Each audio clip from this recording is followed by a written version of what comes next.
Okay. Hello everyone, this is Razorflame Kun, and I will be performing the hard difficulty for you today of Dungeon Hearts. This game is noted for its difficulty on the hard difficulty, and I will be showing you the hard difficulty today.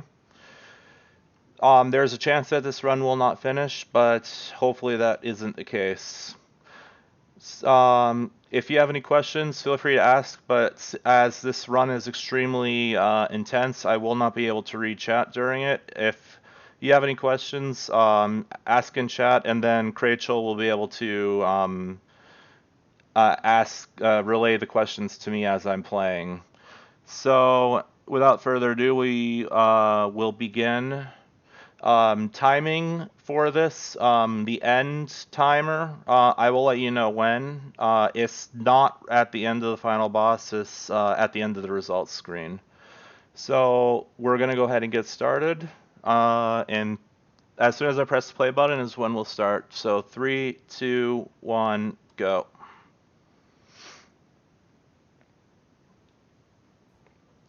So this is a match 3 puzzle game with RPG elements. What you want to do is you want to match 3.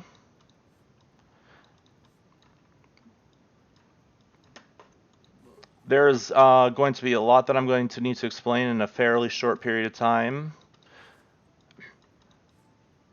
So the skull and crossbones are enemy attacks.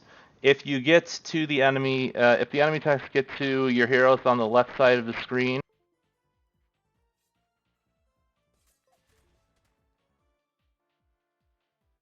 game. All right. Sorry, my headset just is being weird right now. But if they're going, if they go all the way to the left side of the screen, to where your heroes are, your heroes will get damaged, and you want to try and avoid that as much as possible.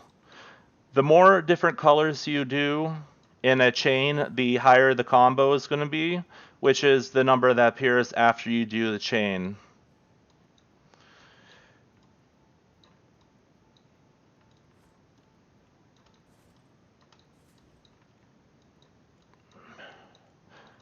There may be points where I just stop talking, and that's mainly due to the fact that I'm actually going to be having to focus on some parts during the run. But so far, this has been fairly good. The strategy for this game is to get a lot of the different colors, and then to get chains and to get combos going. What hard does is the Fate Stream, which is this area here, moves faster. The enemies have more health. Just the generic hard mode is hard stuff. You also do less damage. So in this part here, just match the stars, and your heroes at the bottom will gain a level for every 3 stars you match of that color. In this run, you want to make sure to do that at all times because you are going to need all of the power that you can get, and that is why you want to do the level ups. If you miss any level ups in this run, especially on hard mode, you are going to not be able to finish the run. So these first few levels are fairly basic.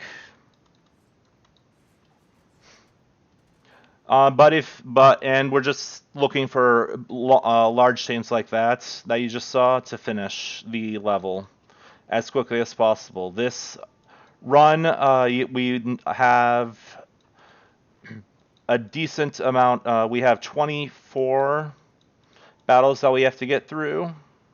Crap. Okay, didn't miss. I thought I was gonna miss a level there. So the number in these swords is the number of fights that we have left until the final boss. So in this fight, you might have noticed that the skull and crossbones are a purple. This means that they require 2 hits now to defeat. And as you might notice, that's one way that they start to ramp up the difficulty very quickly in this run. One thing that I should know.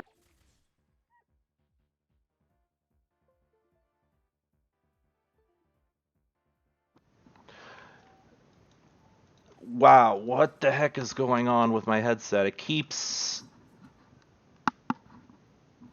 turning off and then restarting for some reason. Anyways, I'm just gonna keep talking if that happens again, so you might miss a little bit of commentary, but there's nothing I can do about that now.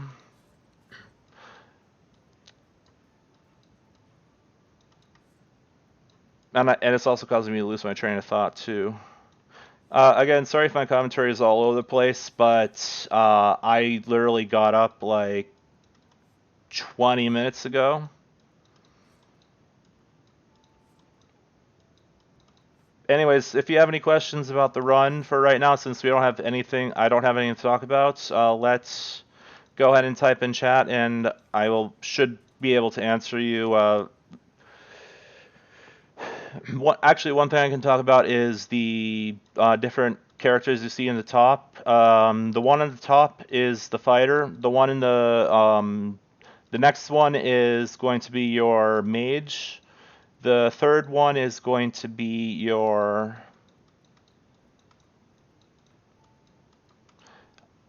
healer, and then the fourth one's going to be the debuffer, the ranger. So here we have the introduction of two new things that I'm going to need to talk about. The first are the gray circles. Those, if they are in the same line as an enemy striker, which is what the diamonds are called, they will deal damage to you. More damage to you than normal. It's like the chain that you get, only for the opponents. Also, everything in this game is movable, except for a specific type of specific type of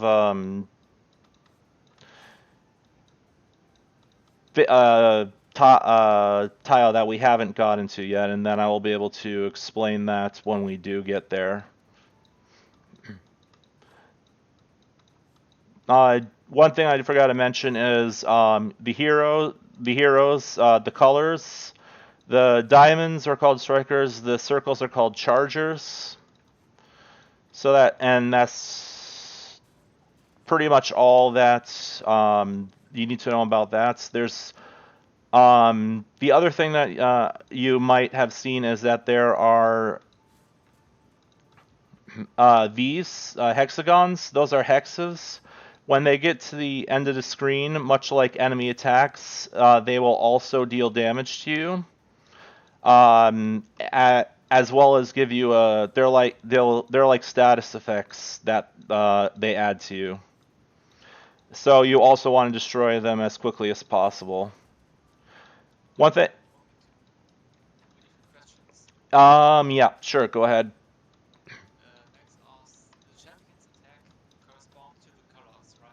Yes.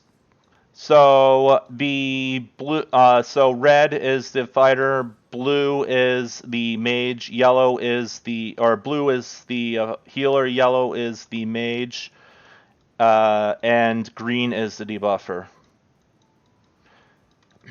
For the run, it doesn't really matter who gets the attack. You just need to get attacks as much as possible.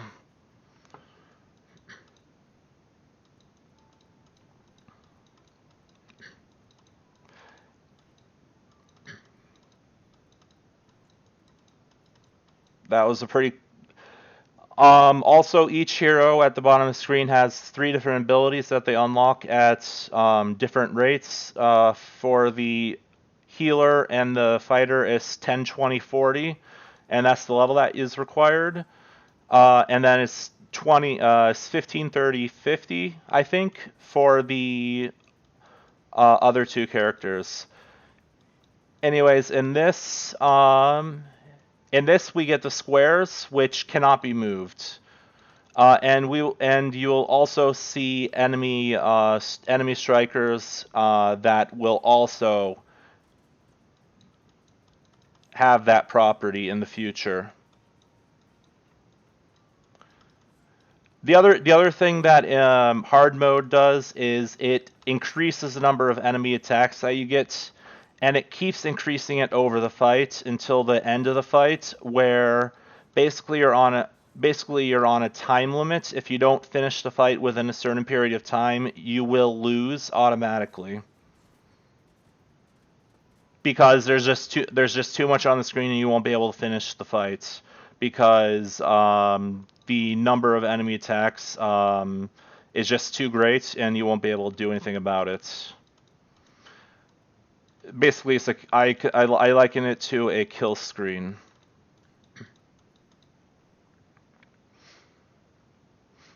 Again, sorry for all of the front loading of the explanation, but this game has a lot that needs to be explained at the beginning, and then it starts to wane towards the end. Anyways, now we have enemy hexes, and enemy hexes. This dark purple means that they require 3 hits now instead of 2. And we also have enemy strikers that are cannot be moved, which are the squares. It's just another way that they up the difficulty. Whenever you get a really high combo, like you just saw there, or you do a 4 color attack, then you will get the little anime cutscene that appears.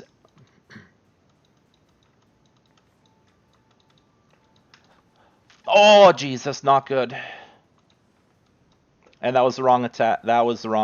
So that is how this game is brutal.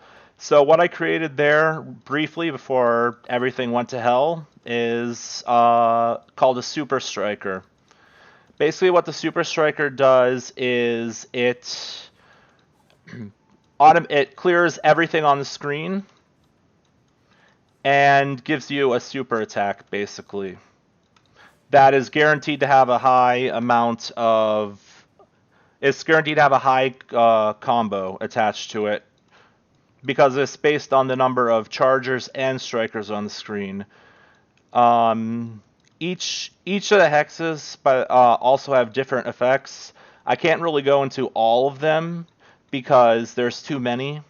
But the one you saw there was poison, which is pretty much just general poison. The other thing you saw there was I used the first mage skill, which is slow, which you generally don't want to use in a speed run, but if you're in a really tight spot like I was, then slow can be very helpful.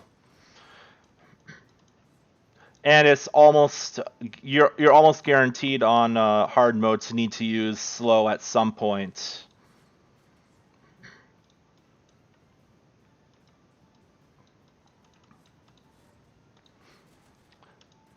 So this is the fighters. It's basically the fighters' skills are all based on time. They're all timed attacks. I liken it to, I want to say, Mario Party with like the well-timed hits, or Super Mario 64 with the same type of attack, where they're like timed attacks in those games.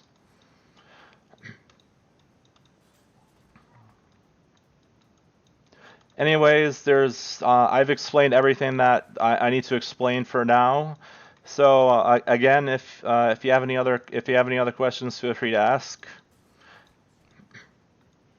And one thing I should probably mention is that the music for this game is extremely well done. The composer of this game is Sam English.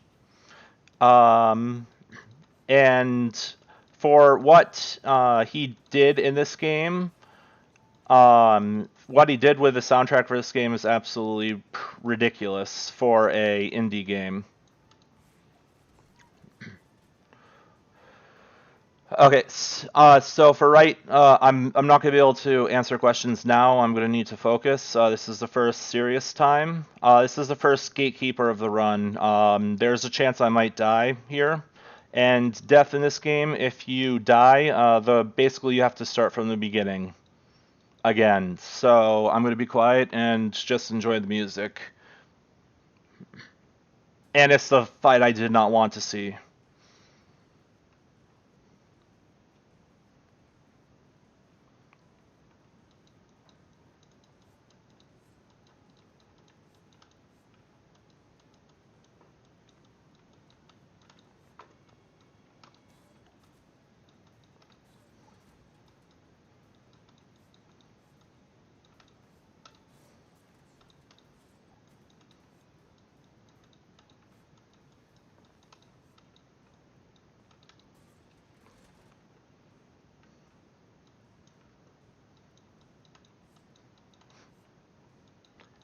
If I can get through this fight, then we are extremely good. Um, Basically, if I get through this fight, I am pretty much guaranteed to finish the run. This is the main sticking point that I've had in my practice runs.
Oh my god.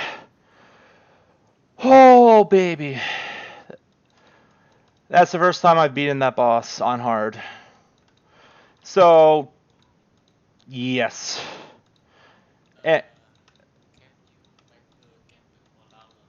the game louder? Yeah.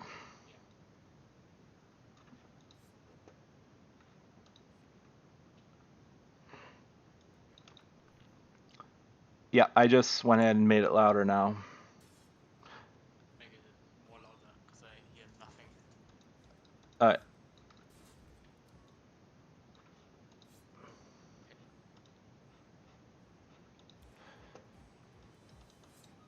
It should. I just made it a lot louder.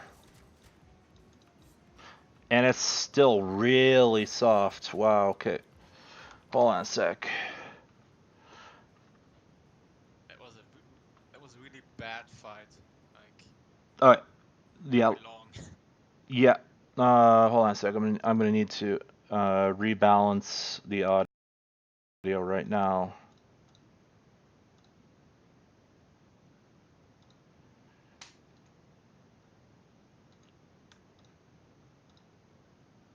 Where's like oh it's here. Open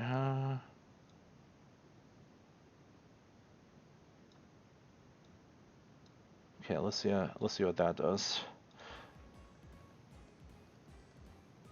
Oh.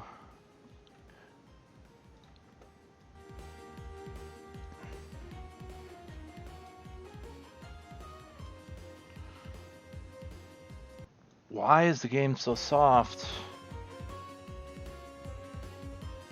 Like this is that better? Yeah, we finally have music. Okay. Alright. Sorry about that. Let's continue.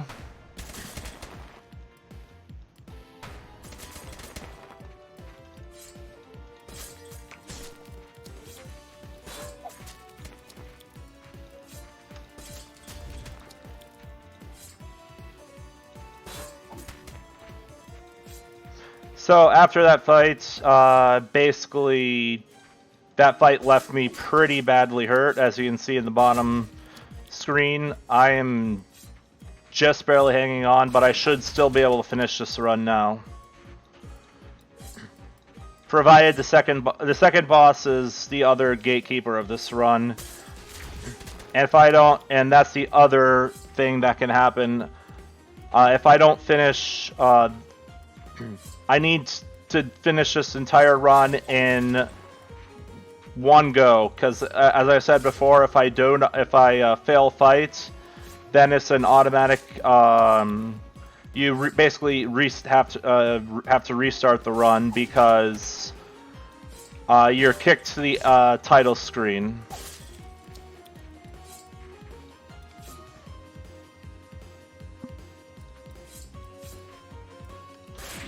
Which is why playing on hard is not recommended for marathons, but I decided to submit it because I feel that I've gotten good enough at hard that I can actually do it in a marathon setting.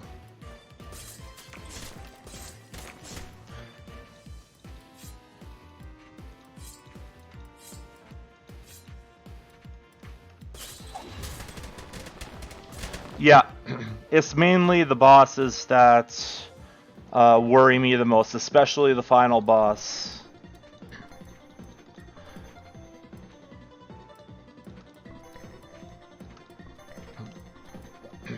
One thing to mention is that I am currently the only runner of this game. If this game looks interesting to you and you want to run it, let me know. Either on Discord or on the speedrun.com page for this game, and I can help you learn this game. It's very easy to learn. There's almost no tech involved in learning this game.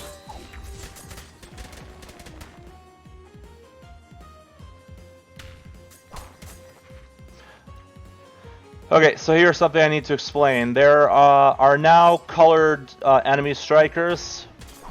which require a specific a specific striker of yours, and that's not good.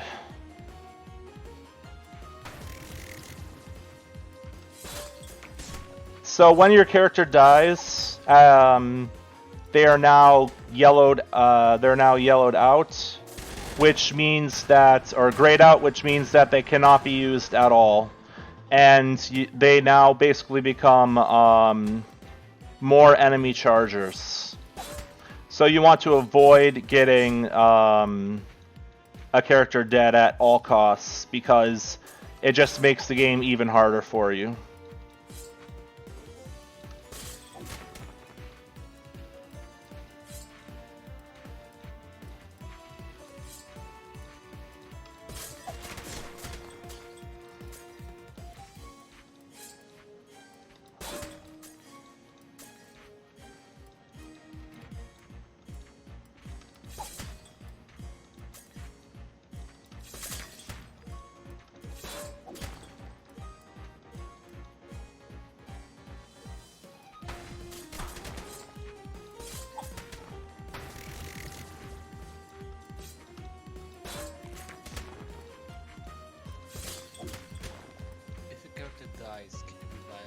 Yes, at the end of every battle they get revived, or you can use the second... You can use that ability there to revive them. Okay, we're good.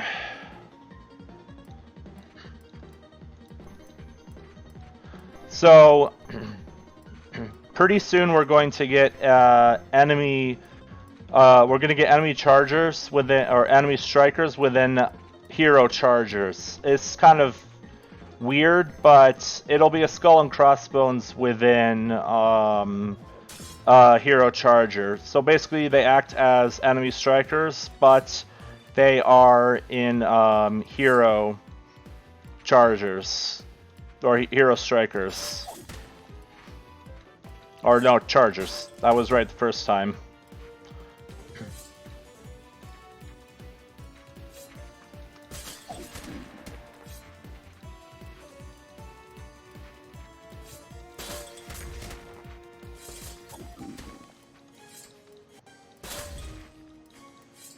So this hex here is called Armor Pierce. It does what it says, pierces the armor of your heroes, and basically they deal more damage to you.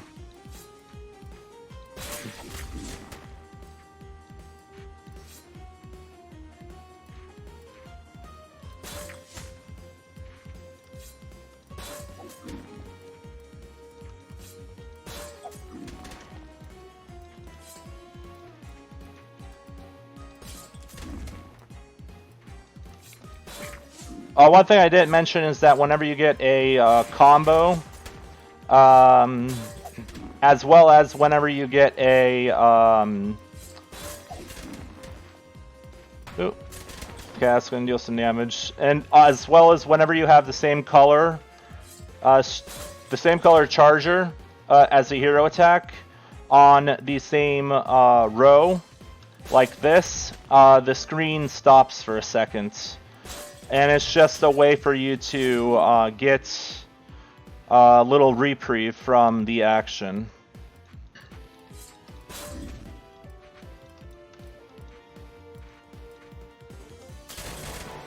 That was the wrong skill.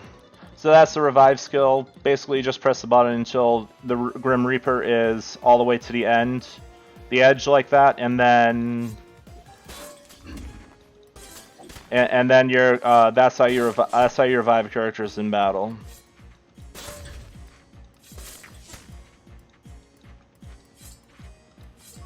Again, I do apologize if I'm not talking a lot, but this this run is extremely intense. And that was good that I beat him there. If I had not beaten him there, I probably would have died because the amount of enemy attacks that are coming was fairly high.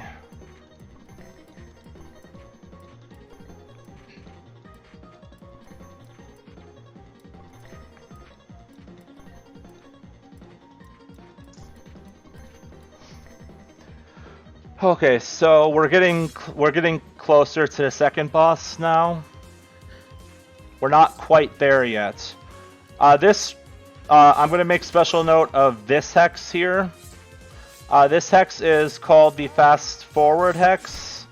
It makes the Fate stream go super fast, and that is extremely deadly.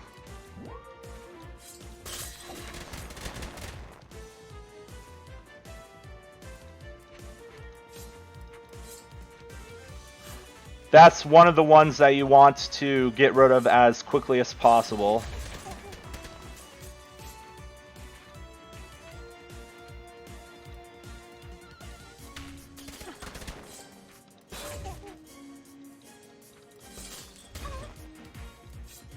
One thing I should mention is that you're pretty much guaranteed to get hit in this difficulty, and sometimes it's actually advantageous to get hit because, as you might have noticed, whenever you get hit, that entire line is deleted of everything but hexes, and that is a really easy way, if your character can survive the hit, to actually help you to complete fights and make them easier on you. But you don't want to do that too much because your characters only have a finite amount of health.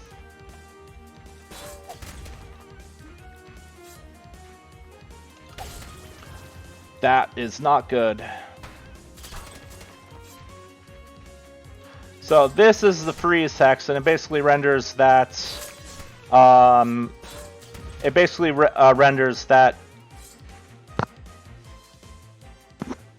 It renders that person useless. They're not going to be able to do anything for a set period of time. The skill you just saw basically just changes anything on the screen into a hero charger, and it's another way to get break yourself out of a difficult situation, which is what a lot of the mage skills do. Is it helps? Their utilitarian purposes. They help you really much.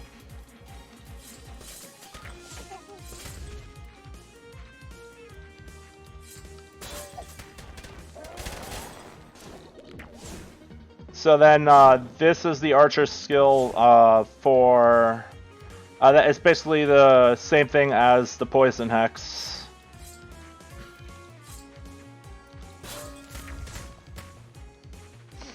Also, in case you haven't noticed, everything in this game except for square objects are movable in this game.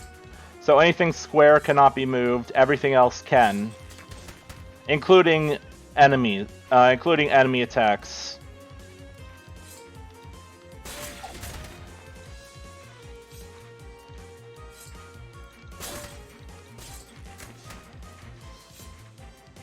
And here is these are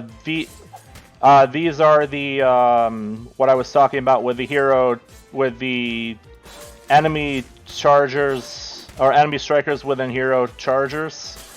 That's what the skull and crossbones is within the actual. That's within the actual hero charger. You see the enemy striker. So those you also have to deal with now. So you have just another way that they bump up the difficulty.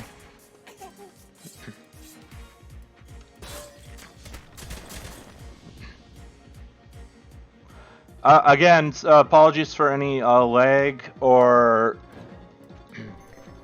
any frame drops you might be experiencing. I'm basically stretching my bandwidth to the limit, streaming this as well as being in a voice call.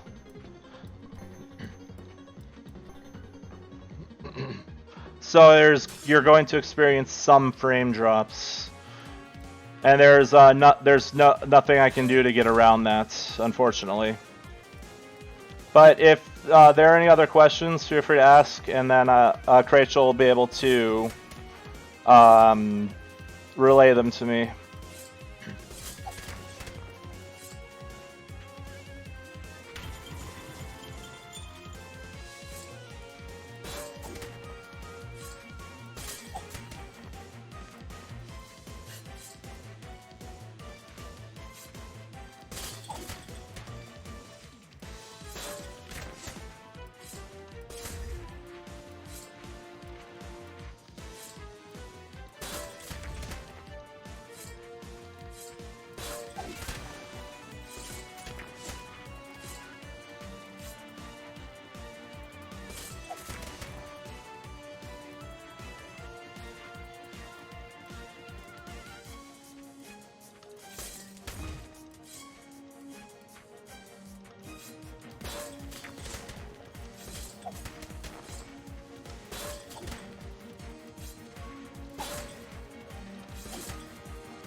Okay, we're actually going to be coming up to the second boss momentarily.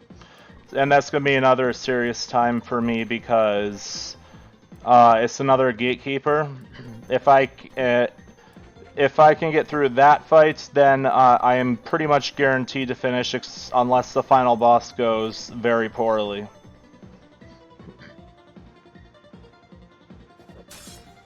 Hey, it's this guy again, only he's a regular enemy now.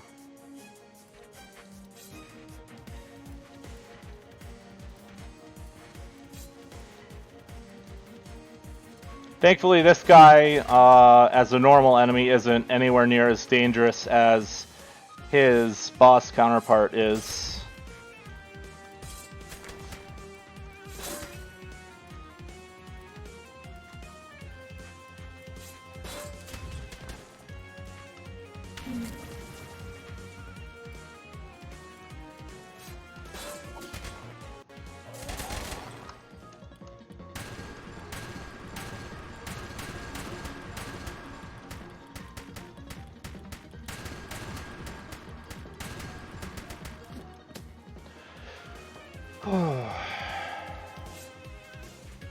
That's just another timed attack.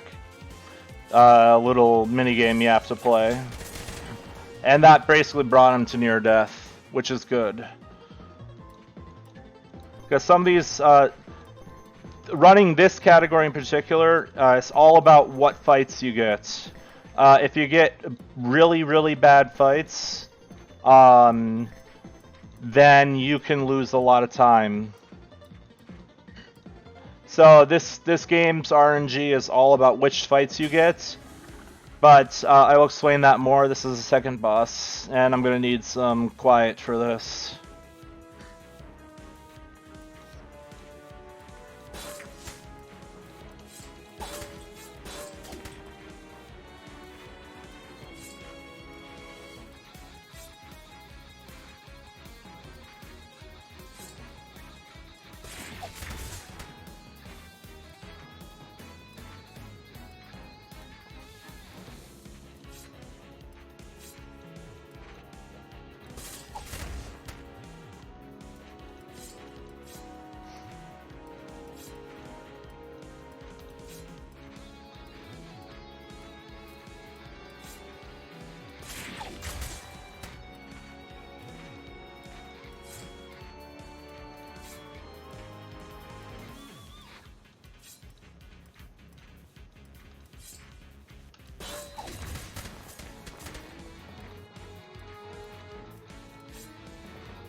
That was really, really smooth.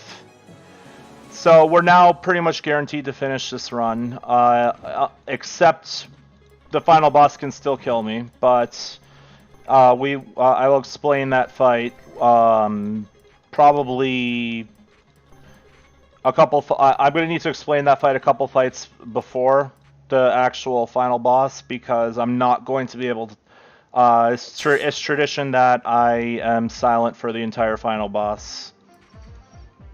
It's just a tradition that I started that I'm not going to break.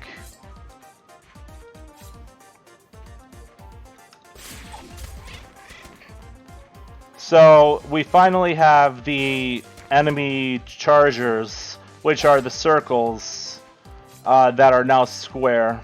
It took about half the game, but they're square now, which means they can't be moved.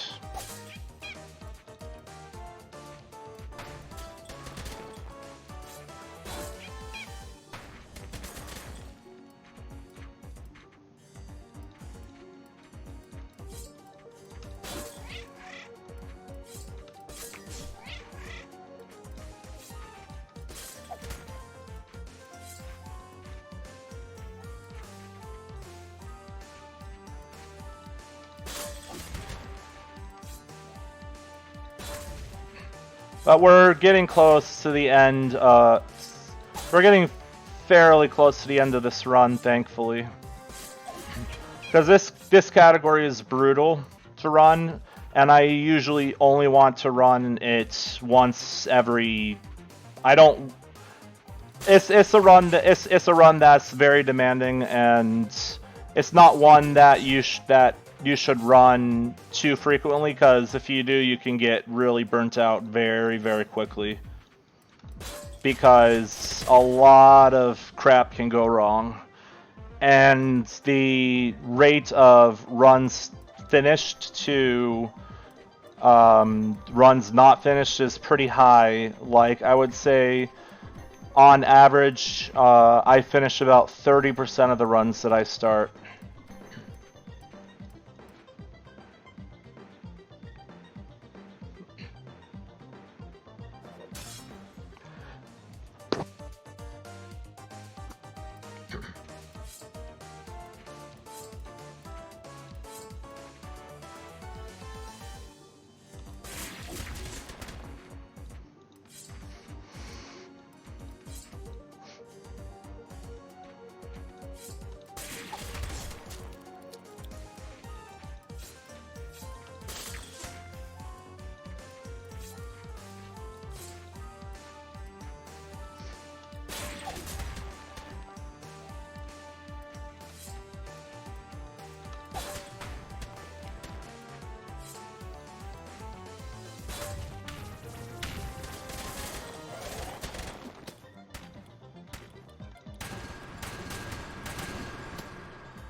Oh, one thing I should mention is that the heal skill can also get rid of enemy hexes.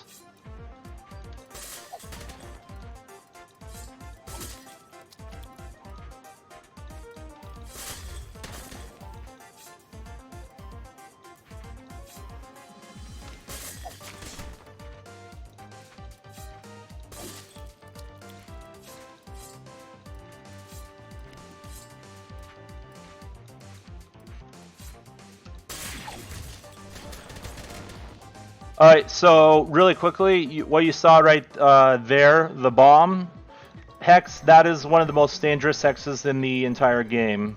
What it does is, when it reaches the end of the screen to where your heroes are, on that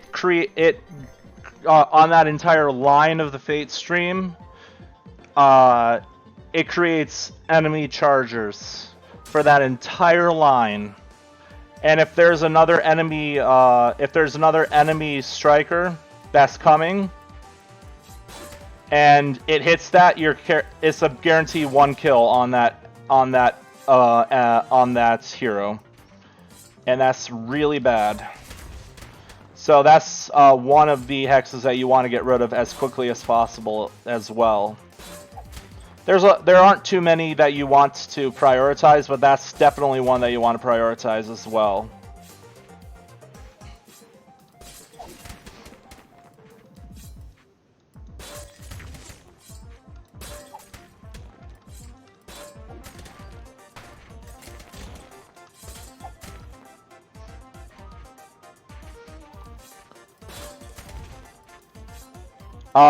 The way your heroes gain the ability to use their special attacks again is, I believe, I'm not exactly sure, but I believe it's based upon how much upon the damage that they do. That is my guess. I'm not 100% sure though.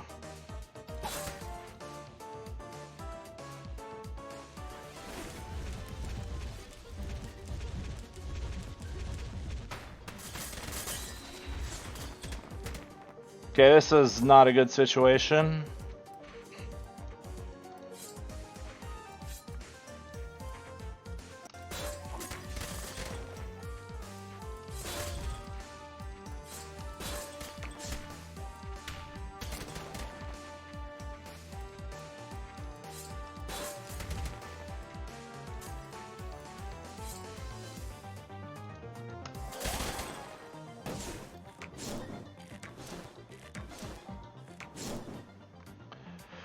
Yeah, it's not a good situation.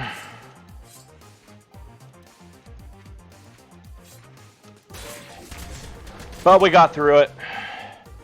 Okay, we've had some pretty clutch moments so far in this run.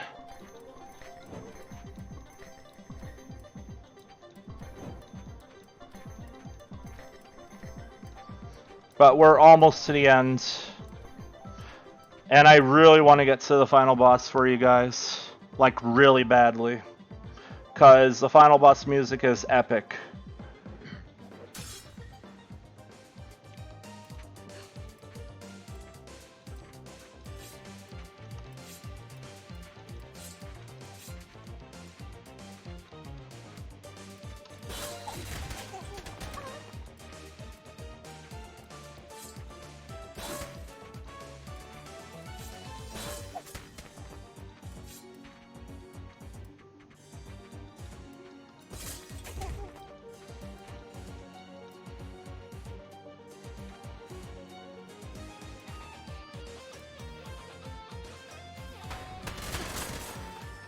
Oh god.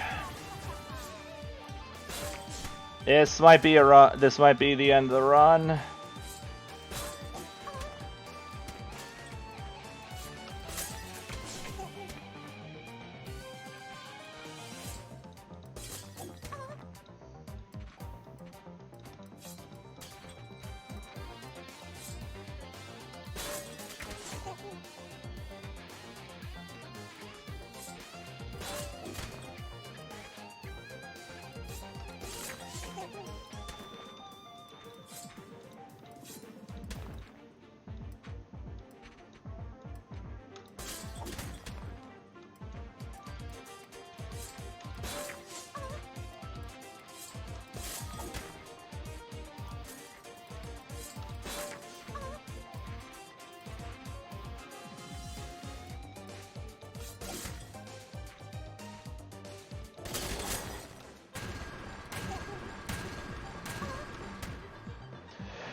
This, yes, not looking good. If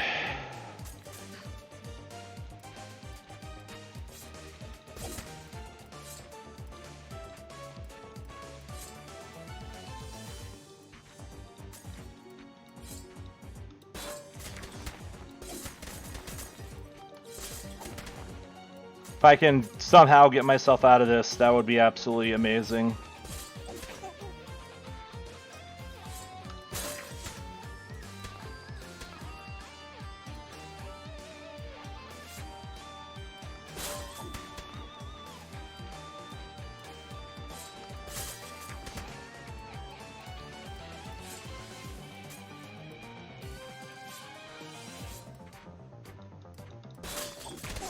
Wow! That's amazing. I can't believe I won that fight with 2 characters dead.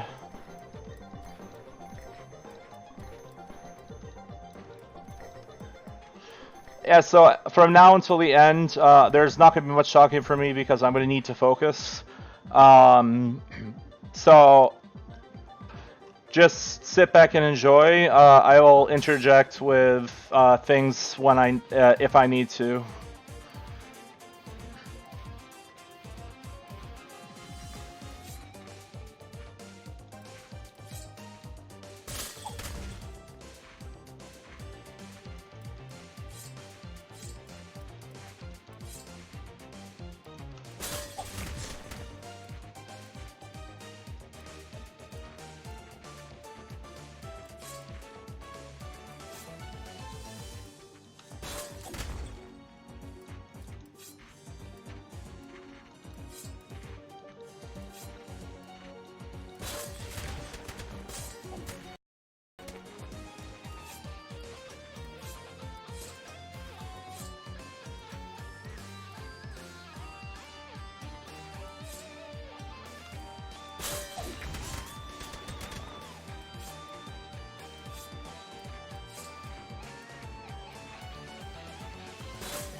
Okay, we have 3 fights left.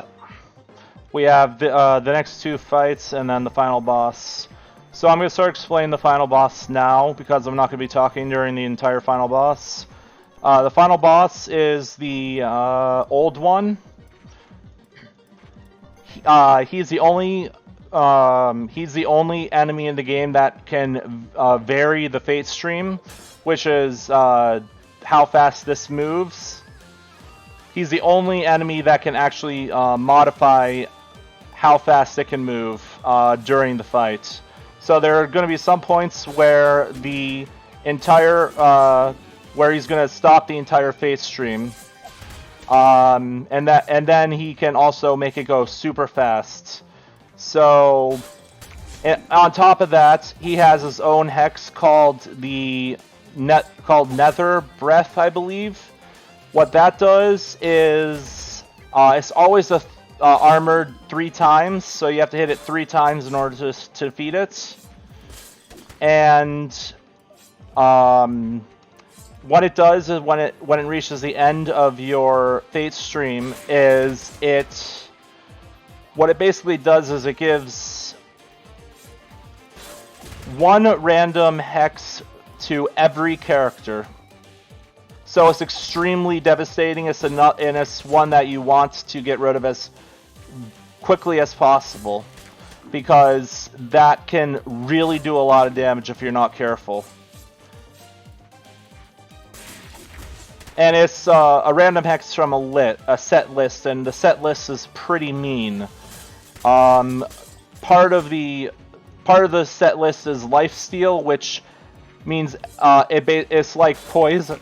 It's like poison, only the damage that is dealt heals him. So think of it as vampirism in a sort.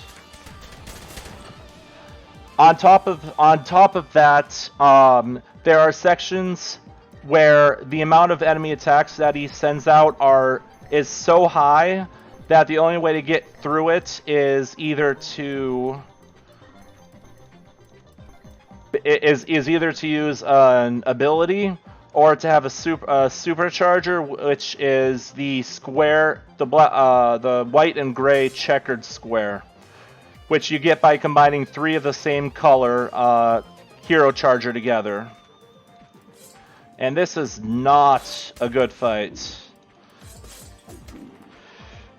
This as a final fight's annoying because there's a lot of enemy strikers that are squares in this fight.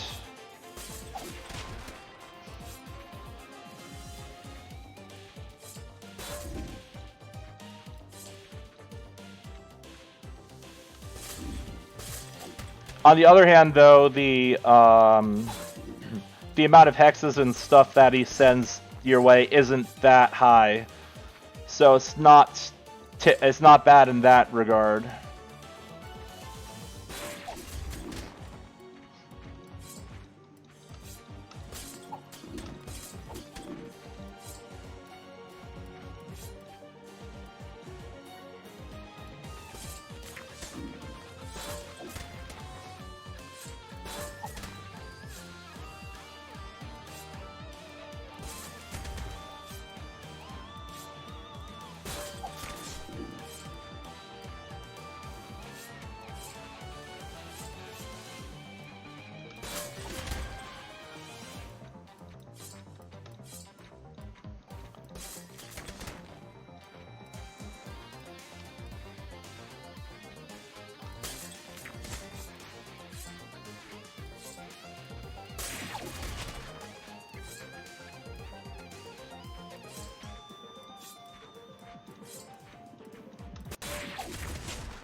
Okay, here we go. Final boss time.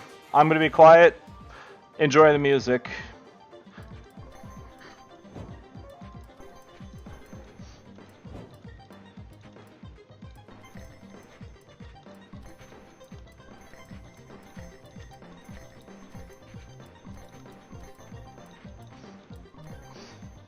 Here we go.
And that's the end of that. Time will be coming up shortly.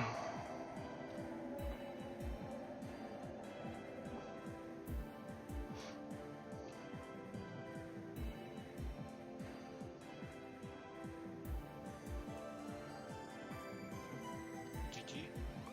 Thanks. So I'm the world record holder with a 53:57 in-game time.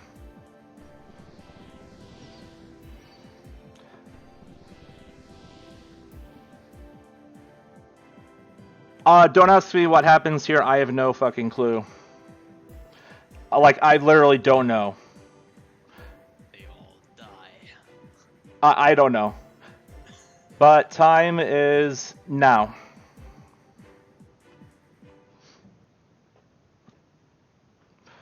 So if you like I said before, this I am the only runner of this game. If you want to, if you're interested in learning this game, there are two easier difficulties you can learn. Before you do this, if you want to, head over to speedrun.com/dungeon_hearts, and you can get all the information there that you need, and you can also ask me any questions that you have. So the next run is also going to be by me. It's going to be Pokemon Puzzle Challenge Easy to Intense, and I will be doing that shortly. So thanks again for watching, and I will see you guys shortly. Yeah, we're gonna use quick break to change setup.